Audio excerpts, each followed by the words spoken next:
5টা ঘন্টা নতুন বউ তার জামাইয়ের জন্য ওয়েট করে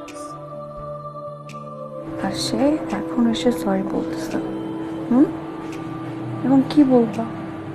বস তোমাকে আটকে রাখছিল, ওই জন্য তুমি আসতে পারো না, এটা বলবা? বলো। সরি, কাজ 5টার সময় শেষ করছিলাম।